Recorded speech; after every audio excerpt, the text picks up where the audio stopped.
Hello everyone. So let's talk about today's gigs for gigs problem of the day. Unfortunately ये video second time record करना पड़ रहा है क्योंकि first time मैंने मेरा अपना माइक बंद रखा। ठीक है, तो देखते हैं प्रॉब्लम स्टेटमेंट क्या दिया गया है। सो डाइस थ्रो प्रॉब्लम का नाम है और medium difficulty, not medium, it's easy. Why I am saying the easy, देखते हैं कि तो given a n dice each with a m faces, find the number of ways to get some x which is the summation of the values of the each face when all the dice are thrown। क्या कहा है, आपके पास n dices है, उनके m faces है और आपको देखना है कि आपका जो सम है, जब भी आप डाइस थ्रो करोगे तो उसके ऊपर जो फेस है उनका जो सम है वो इक्वल टू एक्स है। थोड़ा कंफ्यूजन लगा, देखते हैं। तो आपके पास n डाइसेस है, समझो 3 डाइसेस है, 1 2 और 3। ठीक है, जब भी आप इनको फेंकोगे तो आपके ऊपर कुछ ना कुछ वैल्यूज आएगी। समझो आपकी m इज इक्वल टू 6 थी, तो यहाँ पर आ गया 1 2 और 6, ये 3 वैल्यू आ गए। आपको ऐड करना है, वैल्यू क्या आ गई 9।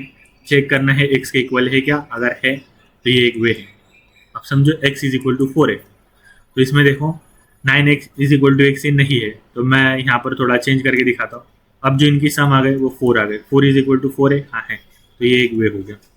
ऐसे ही आपको फाइंड करना है कि कितने वेज है कि जिसकी जब आप ट्राइस फेंकोगे तो उसके फेस के ऊपर जो नंबर आएगी उनकी सम करने के बाद एक्स के इक्वल है। ठीक है, तो प्रॉब्लम बहुत सिंपल है, simple easy, very easy, very easy.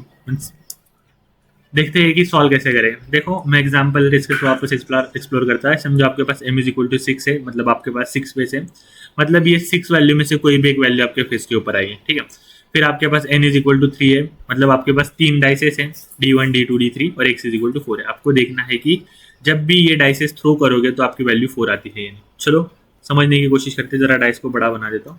First thing मुझे इसको थोड़ा सा ऑटोमेटिक शेप ऑन करना दो, like a draw then automatic shape. Okay, तो देखो मैं 3 डाइसेस बना देता हूँ अच्छे खासे बड़े बड़े। बन जा, सॉरी बन जा, नहीं बन रहा स्टिल।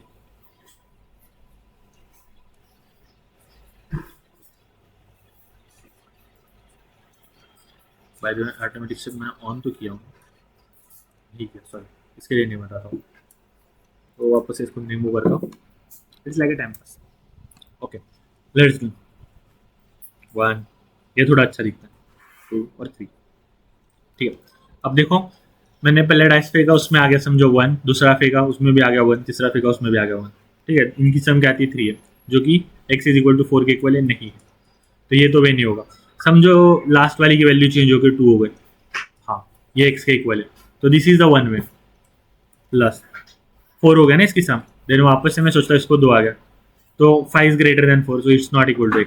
समझो ये 2 यहाँ पर आ गया और ये 1 यहाँ पर आ गया, तो this is an one way और this is an one way. ठीक है, अब इसके अलावा और कोई वे नहीं है, तो इस सॉल्व प्रॉब्लम का जो आंसर है उसका आंसर क्या है 3 है। यही 3 वे हो गए, इसको बस ऐड करना है आपको। तो अब ये प्रॉब्लम कैसे सॉल्व करें, लेट्स सी। तो मैं बोलता हूँ मेरे पास n डाइसेस है, समझो n इज इक्वल टू 2 है, m इज इक्वल टू 4 है, नहीं m इज इक्वल टू 3 लेता हूँ और x इज इक्वल टू 4 लेता हूँ। ये 4 डाइसेस है मेरे पास, ऐसा कंसिडर करके चलो। ठीक है, कंसिडर करने के बाद अब इस 4 डाइस के लिए मेरे पास 2 ऑप्शंस हो गए, देखो 3 ऑप्शंस हो गए, 3 क्योंकि m इज इक्वल टू 3 है। अगर m इज इक्वल टू 4 होता तो 4 ऑप्शन होते। एक तो मैं इस x में x पाने के लिए मैं x माइनस 1 कर सकता हूँ, x माइनस 2 कर सकता हूँ या x माइनस 3 कर सकता हूँ, है ना। फिर जो भी आंसर मिलेगा, जैसे कि ये x माइनस 1 है, ये x माइनस 2 है, ये x माइनस 3 है ना। अब ये जो मिला उसको मेरे पास, अब मेरे पास n कितने, n इज इक्वल टू 1 है, मतलब एक ही डाइस बचा। यहाँ पर n कितना था, n इज इक्वल टू 2 था। तो अब मैं क्या करता हूँ, again for n is equal to 1 and value x minus 1 के लिए मेरे पास वापस से 3 ऑप्शन है। कौन से 3 ऑप्शन है, एक तो मैं x माइनस 1 कर सकता हूँ, x माइनस 2 कर सकता हूँ या x माइनस 3 कर सकता हूँ।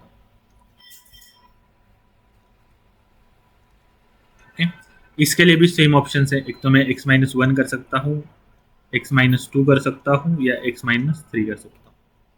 अब ये जो x है वो x माइनस वन है, सॉरी, तो मैं यहाँ पर क्या करता हूँ, x minus one minus one, x minus one minus two, क्यों कर रहा हूँ ये, क्योंकि x माइनस वन है, और ये x minus one minus three, same for this x minus two minus one, ऐसे ऐसे ऑप्शन आते जाएंगे। तो हम थोड़ा क्या करते हैं, इसको एग्जाम्पल टेस्ट से थोड़ा समझने की कोशिश करते हैं, तो ये ज़रा बहुत ये हो जाएगा, तो उसे मैं ऐसा नहीं रखता हूँ। पर ये रखना कि इसमें से एक माइनस होगा, इसमें से दो, इसमें से तीन, एक दो तीन, एक दो तीन, फर्स्ट जो दिखा है वो। तो अब मेरा x क्या था, x था मेरा 4, ठीक है। अब यहाँ पर x माइनस वन क्या आएगा, 3 आएगा, x माइनस टू क्या आएगा, 2 आएगा, x माइनस थ्री क्या आएगा, 1 आएगा, करेक्ट है। अब नेक्स्ट टाइम पे यहाँ पर भी 3, यहाँ पर भी 3 निकालना है ना। तो अब मैं 3 माइनस वन करूंगा तो कितना आएगा, 3 माइनस वन कितना आता है, 2 आता है, करेक्ट है। 3 माइनस टू कितना आता है, 1 आता है, करेक्ट है। और 3 माइनस थ्री कितना आता है, 0 आता है, करेक्ट है। या अब यहाँ पर 2 माइनस वन कितना आता है, 1 आता है, करेक्ट है, करेक्ट है। Sorry for the background noise. Then 2 minus two कितना है, 0, ठीक है। और 2 माइनस थ्री कितना है, माइनस वन, 1 माइनस वन कितना है, 0, 1 माइनस टू कितना, माइनस वन, और 1 माइनस थ्री कितना है, माइनस टू। ये आंसर आ गया, और आपका n क्या बन गया, n इज इक्वल टू 0। अब इसके बाद आपके पास डाइस ही नहीं है, तो आप नीचे जाके क्या करोगे, किसे माइनस करोगे। अगर आपके पास डाइस ही नहीं है आगे के लिए, तो आप क्या ही माइनस करोगे, है ना। तो आपका जो आंसर होगा वो रिटर्न तो n माइनस वन से होगा। अब आंसर रिटर्न क्या करना है, देखो ये एक वे है, ये एक वे है, और ये एक वे है जहां पर सम 0 बन रही है वहां पर। बट कब, जैसे कि सपोज समझो मेरा जो m था वो 4 था, मैं और एक बार बढ़ा रहा हूँ, तो यहाँ पर और एक लाइन लगा देता हूँ, ठीक है। और मैं बोल रहा हूँ कि n इज इक्वल टू 4, तो मैं बोलता हूँ 4 में x माइनस 4, बस इतने के लिए दिखा रहा हूँ फॉर एग्जाम्पल डिस्कस, ओके। तो यहाँ पर मेरा आंसर क्या हो जाएगा, यहाँ पर मेरा 0 हो जाएगा, है ना। अब n इज इक्वल टू 1 के लिए मेरे पास 3 वैल्यूज है, और ये वैल्यूज मुझे यूज करना है, क्योंकि मुझे बताना है तीनों डाइस की सम, तीनों डाइस की सम बताना है। तो अब जब भी मैं इनमें से कोई भी वैल्यूज देखूंगा 4 में से, तो इसमें से इसका आंसर माइनस में आएगा ना, 0 तो आपका यहाँ पर आ रहा है। तो आपको क्या कहा गया है कि जब आपके डाइस खत्म हो गए, मतलब जब आपके डाइस खत्म हो रहे हैं, n is equal to 0 and, और आपका x भी 0 हो रहा है, so consider it as an valid answer, okay. इसके अलावा, मतलब ये एक वैलिड आंसर है, बट इसके अलावा अगर आपका n 0 हो रहा है और x 0 नहीं हो रहा, या आपका x 0 हो रहा है और आपका x 0 हो रहा है बट n 0 नहीं हो रहा, ठीक है। देखो यहाँ पर जैसे n 0 हो गया बट x 0 नहीं हुआ, या x 0 हो गया बट n 0 नहीं हुआ, ये दो कंडीशन में आपका कंसीडर करना आंसर को, आंसर इज नॉट वैलिड, मतलब यहाँ पर इसे आप काउंट नहीं करोगे, इसको काउंट नहीं करोगे, इस आंसर को काउंट नहीं करोगे। So this is the one thing we have to find from this example. तो जब भी आएगा तो आप क्या करोगे, रिटर्न 1 कर दोगे, है ना, क्योंकि this is N valid answer. जब ये आएगा तो आप क्या कर दोगे, रिटर्न 0 कर दोगे, और हर एक कॉल के ऊपर बस इसको तीनों को ऐड कर दोगे। जैसे कि यहाँ पर से जाएगा तो यहाँ पर 1 आएगा, यहाँ से क्या आ रहा है, 0 आ रहा है, यहाँ से क्या आ रहा है, 0 आ रहा है, तो क्या कर दो, 0 प्लस 1, आंसर क्या आएगा, 1 आएगा, यहाँ से 1 को रिटर्न कर दो। सेम फॉर दिस, यहाँ पर भी 1 आएगा, यहाँ से 1 को रिटर्न कर दो, यहाँ से 1 को रिटर्न कर दो, यहाँ से 0 को रिटर्न कर दो, यहाँ पर कैलकुलेट कर दो, 1 plus 1 plus 1 plus 1 plus 1 plus 0, ठीक है, आपका आंसर 3 आ जाएगा। यही तो करना था।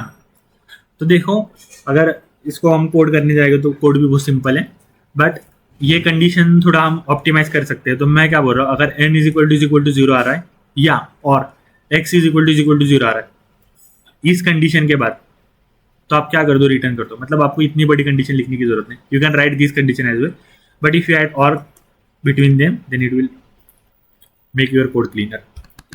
तो देखते हैं कोड को क्या करना है। तो हाँ, ये मेरे लास्ट सबमिटेड कोड है रिसेंटली, तो मैं जस्ट ट्राई करता हूँ वापस से। देखो मैं क्या करूँगा, रिटर्न सॉल्व कर दूंगा, एक सॉल्व फंक्शन बनाता हूँ इंटीजर m n और x के साथ, ओके। या अब मैं रिटर्न करूँगा इंटीजर सॉल्व में से इंटीजर m, इंटीजर n और इंटीजर x, ओके। अब मैंने क्या कहा था, n is equal to 0 and x is equal to 0, आपको क्या करना है, रिटर्न 1 कर देना। If n is equal to 0 और x is equal to 0, return आपको 0 कर देना, ठीक है। Integer answer is equal to 0 for int i is equal to 1, i less than equal to m i plus plus, मतलब आपको m डाइसेस के face पर जाना है। हर एक डाइस एक वैल्यू देगा, integer value is equal to I. तो मैं क्या बोलता हूँ, आप कर दो आंसर प्लस और इक्वल टू, जो सॉल्व करोगे एम एन, हर कॉल के बाद n-1 और x में से i को माइनस करूंगा। i की वैल्यू क्या होगी 1 से n तक एनी भी, 1 से 1 2 3 से m तक कोई भी, है ना। और मैं हर एक फेज को ये कर रहा हूँ, तो x-1 x-2, और जब भी मैं वैल्यू को लूंगा तो मैं n-1 कर दूंगा और रिटर्न क्या करता हूँ, आंसर को कर देता हूँ। ओके, तो देखते हैं कि after compiling and what was the it will get pass or not. So yes, this part is the example test cases. Let's try to submit it and 90% it will give a TLE. तो देखते हैं कि हम इसके time complexity क्या है। हाँ, तो इसने TLE दिया है जैसे हमने एक्सपेक्ट किया था, जो मैंने खुद ने एक्सपेक्ट किया था। तो देखो फॉर ईच एन आप क्या कर रहे हो, एम कॉल लगा रहे हो, 1 2 3 4, है ना, एक एम कॉल लगा रहे हो। ओके, और फिर यहाँ पर n-1 के लिए वापस m कॉल लग रहे हैं, है ना। फिर n-1 के लिए n-2 के लिए वापस m कॉल लग रहे हैं। सपोज करो कि m इज इक्वल टू 2 था, तो मेरे कॉल कैसे लगेगा, पहले ये लगेगा 1 2, है ना, फिर इसके लिए लगेगा 1 2, फिर इसके लिए लगेगा 1 2, ठीक है, फिर इसके लिए लगेगा 1 2, इसके लिए लगेगा 1 2, है ना।